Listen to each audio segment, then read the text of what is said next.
Hi, Kevin, Property Soldier here, recording this for my podcast and also going out on lots of different social media platforms at the same time. Podcast being the Serviced Accommodation Property Podcast. If you're not already subscribing to that and you happen to be watching this on social media, then check that out. And you can, I've done over 100 episodes now on my podcast, focusing on serviced accommodation.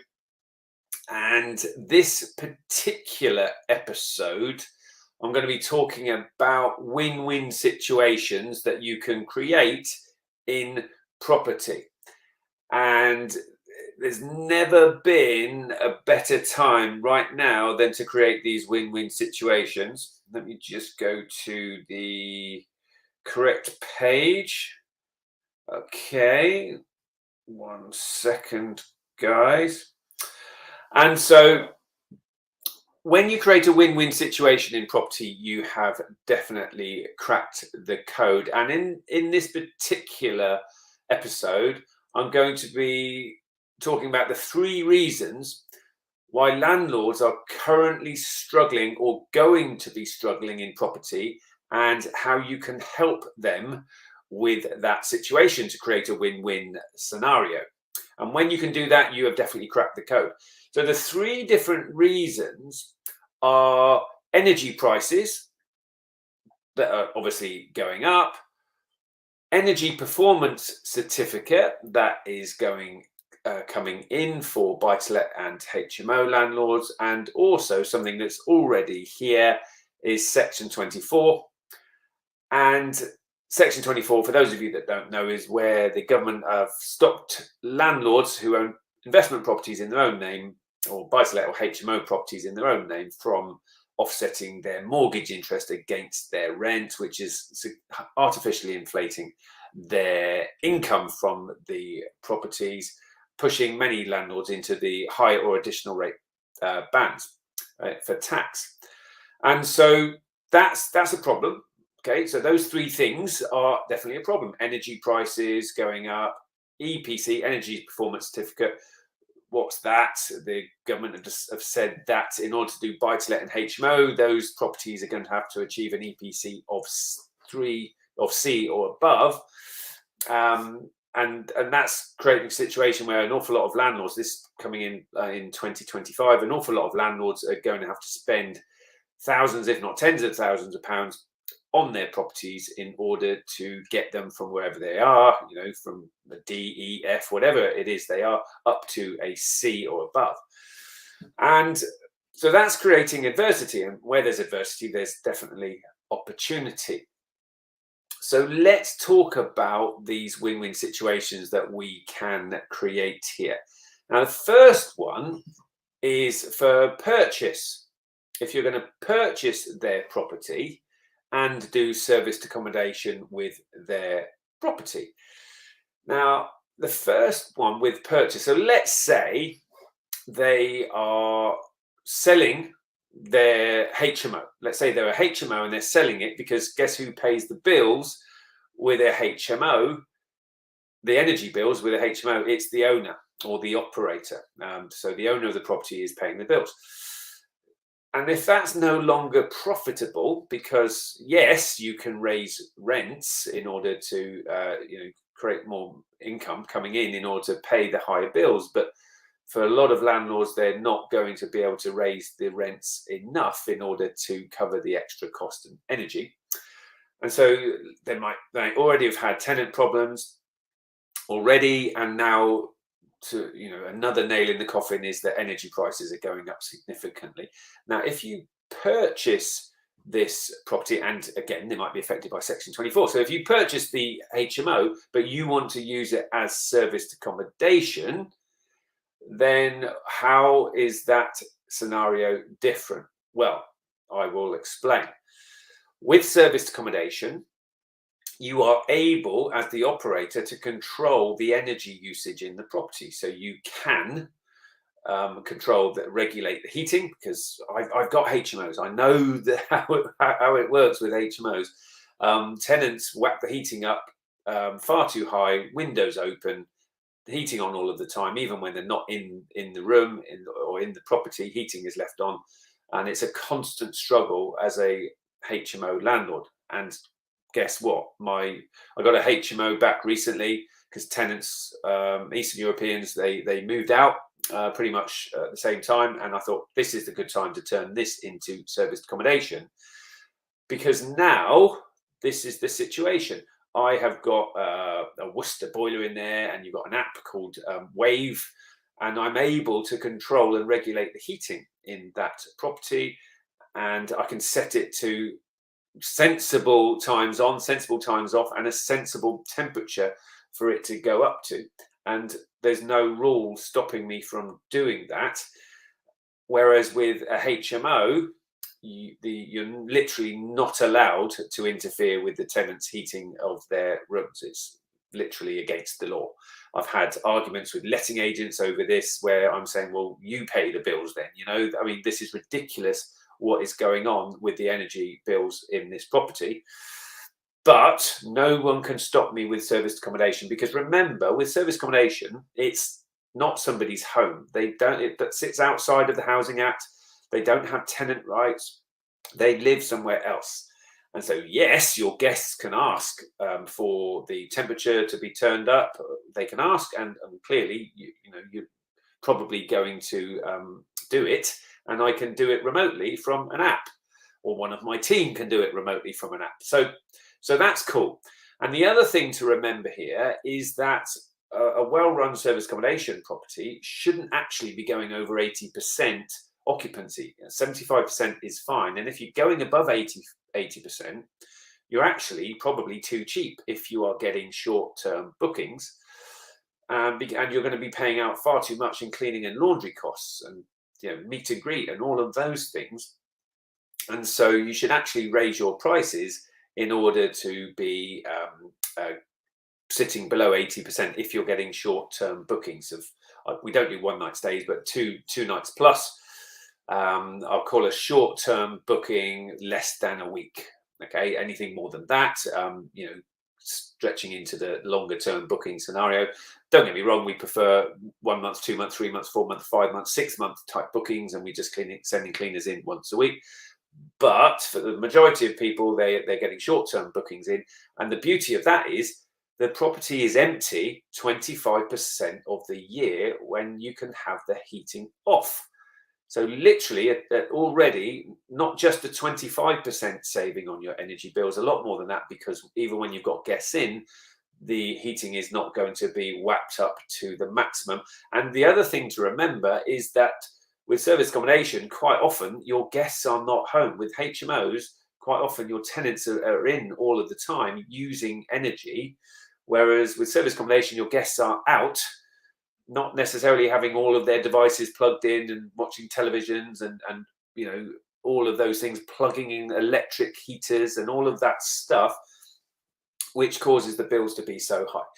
So again, it's going to be north. I'm going to suggest about half of the cost for energy over the course of a year, having that property as serviced accommodation instead of HMO. And remember, with a HMO, you're going to have all of the rooms let. If you're obviously sensible, you're going to have all of the rooms let. Whereas with serviced accommodation, you could have a 5-bedroom house where only 4 people are staying. They're just using a couple of the bedrooms, etc. So your energy bills are going to be a lot lower. So with purchasing, so landlords selling up because they're fed up of HMO, you can obviously purchase that property, and clearly, if they're a motivated seller, you might be able to get it at a good price, and you're going to use it as serviced accommodation. And guess what? That landlord selling up might have been negatively affected by Section 24, significantly affecting the amount of money he or she was previously earning. But Section 24 does not affect serviced accommodation. So you can buy it in your own name with a 75% interest-only mortgage, and you can offset all of that interest payment against your serviced accommodation income. It gets even better, because these EPC changes that are coming in, where the landlords might be thinking, you know what, I'm also going to have to spend a fortune on the property to get it up to a C. Well, guess what? those are relate to, or those changes relate to tenancies. They're in order for tenants to not have to pay too much to heat and power their home. Because with service accommodation, it's not anyone's home. And so it's going to be a loophole. Now, they could close the loophole in the future, but let's face it, it's much further down the tracks, isn't it? Service accommodation properties represent a tiny percentage of the housing sector, and they're going to have their work cut out getting all of the buy-to-lets and HMOs sorted out, and arguing with landlords over all those things before they even start thinking about short-term rental, furnished holiday lets type properties. Because let's face it, with service accommodation, that's ultimately what we are doing, is furnished holiday let. And I can see some comments coming in, and also claim capital allowances. So yes, you now own the property, you're paying less bills, you're not affected by EPC. So clearly, if it's already got a decent EPC rating, then that's going to cost less in bill. So it's definitely going to be a better thing for the EPC, but it could be something that you might choose to do, keeping it maybe below in EPC of C until you've raised the money. Well, you can be cash flowing £1,000 easily from a serviced accommodation property. With a owned serviced accommodation property, it should be more like £1,500 at least per calendar month, and that can pay for the upgrades, can't it? Whereas with HMO and buy-to-let, there might not be enough cash flow coming in order to pay for those upgrades. And you get to claim the capital allowances. So about 35, in my experience, about 35% of the property's value, you will be able to claim a capital allowance on that. So a £200,000 property equates to a £70,000 capital allowance, which means that you can now earn £70,000 tax-free. So wow, it's getting even better. And I still haven't finished, because with serviced accommodation, energy saving plant and machinery that you are purchasing on that property, you can get enhanced capital allowances on those things. So what do I mean by that? 130% of the cost of installing energy saving plant and machinery, solar panels, air source heat pump, those things are plant and machinery. You might even have a wind turbine. I've got people that I've trained up in service accommodation who have put wind turbines near their property to be generating electricity. It's plant and machinery, and you can get 150% relief on the cost of installing that plant and machinery, which adds to your capital allowance, which adds to the amount of money that you can earn tax-free. So hopefully I'm sort of putting a bit of cheer onto this scenario, because a lot of landlords with investment properties are thinking, wow, I'm just getting hit from all angles these days. Well, you might want to pivot into serviced accommodation, because that's definitely a win-win situation. Remember, your guests get to save a lot of money on staying in hotels, and you get to earn an awful lot more from your investment properties. Not anywhere near as affected by the energy price increase, not necessarily affected by the EPC changes, and not affected by Section 24, and you get to claim the capital allowances. And so I just want to talk about the other situation, because some of you might be thinking, well, yeah, but I can't afford to purchase properties right now, Kev. Well, guess what? With rent to serviced accommodation, you can also create that win-win situation, can't you?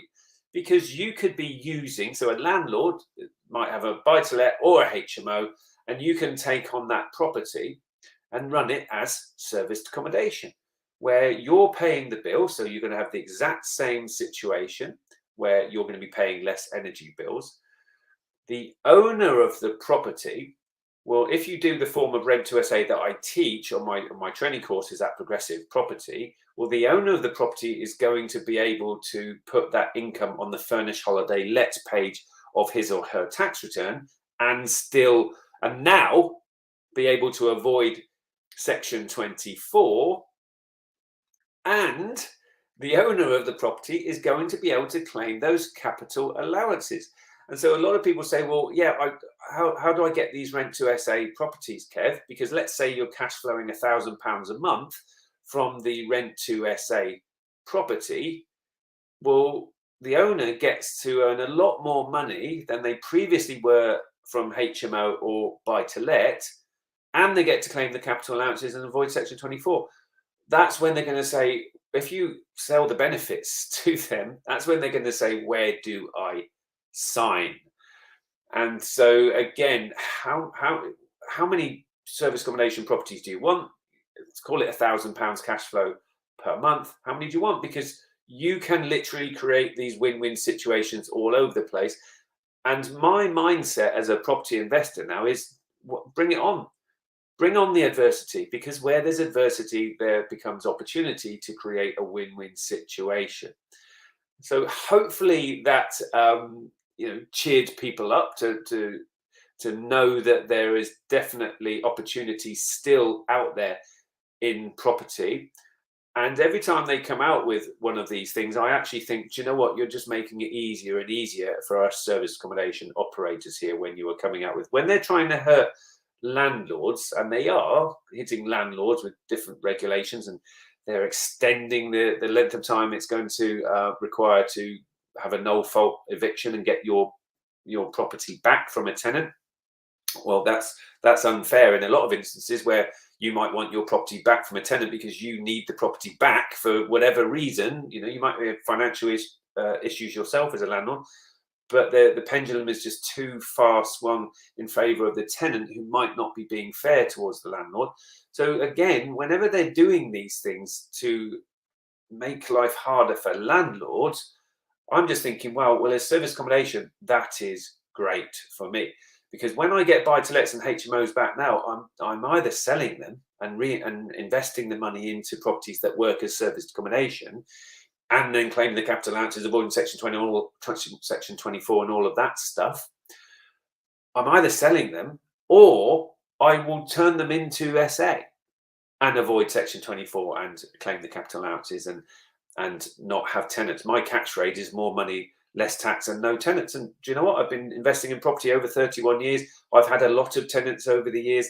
I've done the hard yards, and I'm a good landlord. But ultimately, I think, and you might agree with this, it's up to us to make the most money that we can out of our property investing for our own families and legacy, so we get financially strong to be helping others. I give money to charity, etc., etc. So I'm very happy with what I'm doing here, and the government are basically creating the playing field for us to play on. And I choose serviced accommodation as my main property strategy here. And if a different strategy was better for me, I would do that strategy. So that's the situation. Because a lot of people say, oh, well, how is it okay to make a lot of money out of service accommodation? Surely you're exploiting somebody somewhere. Well, no. As far as I'm concerned, I'm creating a win-win situation. What do you think? Do you think that is a win-win situation? And if the government are going to make it so hard for landlords, then why should the landlords have to suffer it? Why? If the government, if they're making it too hard for landlords, then they'll have to ease the pressure on landlords. So that it's up to the government to ease the pressure on landlords. It's not up to us to play by the government's rules. I know I've gone a little bit off piece there, but I feel quite passionate about that type of situation. And the other thing that is just an awesome opportunity for everybody right now is the staycation boom. You have not missed the boat here with the staycation boom. We're seeing ridiculously good bookings again this summer. They were brilliant last summer. They're brilliant now. And so instead of cash flowing like £1,000 per calendar month, we're cash flowing £3,000 on our properties right now, because people still don't want to risk going abroad. You're seeing it on the news with flights being cancelled, and everybody's at the airport with all the kids, and all of a sudden the flight's cancelled, and people are being absolutely messed about trying to travel abroad. And the fact is, we've got a much broader customer base now, because now people actually like the fact that they get a longer holiday if they have a staycation, and they haven't got the day's travel there and the day's travel back, and they're not going to be locked down and have to do PCR tests or have their flights cancelled. And so you haven't missed the boat here to be cashing in on this staycation boom, because you could turn your buy-to-let or HMO into SA, but even quicker than that, you could do rent to serviced accommodation, and literally you could be renting something furnished, take the keys on your Friday and be showing your guests in the next day. And you could have a 3-month booking from a load of contractors or trades, and that's not even the staycation boom, but you could immediately be cash flowing significantly from your SA property. So I'm going to have a look at comments very, very shortly. But before I do that, I'm going to give you an opportunity to come and learn how to do this stuff. I run serviced accommodation discovery days, and because I'm able to, one second guys, my device that I'm using to work off has gone to sleep, so I'm just bringing that back to life. Because I am able to run them over Zoom, I can obviously cut the normal ticket price of my service accommodation discovery days. And so what I'm going to do is, for those people that type ticket please, I'm going to give you a ticket to a service accommodation online discovery day absolutely free, as a thank you for either listening to the podcast or following me on social media. They run from 9 o'clock till 1 p.m. and again, it is on Zoom. It's on Zoom so that we can unmute. You can unmute, ask me questions. I can answer your questions, but I have slides, and so that I can go through lots of the benefits of service accommodation and how you can create these win-win situations, and basically answer your questions as well that you may have in service accommodation. And so if you just type in the comments, however you are listening or watching this, just type in the comments ticket please, and myself or the team will give you the link of how you can register for the online service accommodation online discovery day. If you are listening to this on the podcast, then you can email my PA. The email address is dawn@propertysoldier.co.uk, and just ask for a link for the service accommodation discovery day, or the SADD if you want to not type as much, and she will reply with the link that you need to register. You just pop in your information, and then one of the team will book you on to the next service accommodation discovery day. The closest one is on Monday, so you'd have to be quick to get onto that one. I don't like to have too many people on my online discovery days, because too many people, it's just too difficult to manage and answer everybody's questions, etc. You'd have to be very, very quick to get on that. Starts 9 o'clock in the morning, finishes at 1 p.m. If that date doesn't work for you, then as long as you write ticket please or email my PA, then we will get you on to one of the next ones. We do roughly one per month. So hopefully that was useful, everybody. Here's to your success in serviced accommodation, and remember, your future needs you. Take care. Okay, so that is the podcast wrapped up. Let me have a look at any questions that have been coming in. So hi Alan, hi Andrew, hi Darren, hi Sai. And claim capital allowances in the owned, yeah, absolutely. What about saving on stamp duty if property is SA not residential? Yeah, absolutely. You can be claiming on stamp with certain types of commercial properties. If you're buying a portfolio from landlords, you can get the multiple dwellings relief as well, so you can be saving a lot of stamp duty there. So it is absolutely, as Stuart is saying, it's a win-win. Then it definitely is. I want thousands, can't bloody find them. Okay, so let's have a chat about that, Gemma. We just need to talk more about getting direct to landlord and how to make that happen. I'm going to be in touch, Gemma, because we need to. I know I want to definitely help you some more, Gemma, and so let's chat. Stuart's give me a thumbs up. Sylvester, afternoon. Okay, so Sai has asked for a ticket. Absolutely fab. So like I say, just type ticket, please, and then one of the team will be in touch to give you your link that you need to register. And I will see you on the Serviced Accommodation Discovery Day, guys. So again, wish you all the success in the world in property. If you're struggling, then maybe consider service accommodation as your option. If you're struggling with buy-to-let and HMO, give me a call. I've been doing those strategies for a number of years now, and I can help you transition. And obviously, I can help you as a newbie property investor, perhaps, or an existing property investor, move into the realms of rent to serviced accommodation, where you can create these win-win situations for landlords. So thanks for watching, everybody, or listening, and I'll see you all soon. Take care.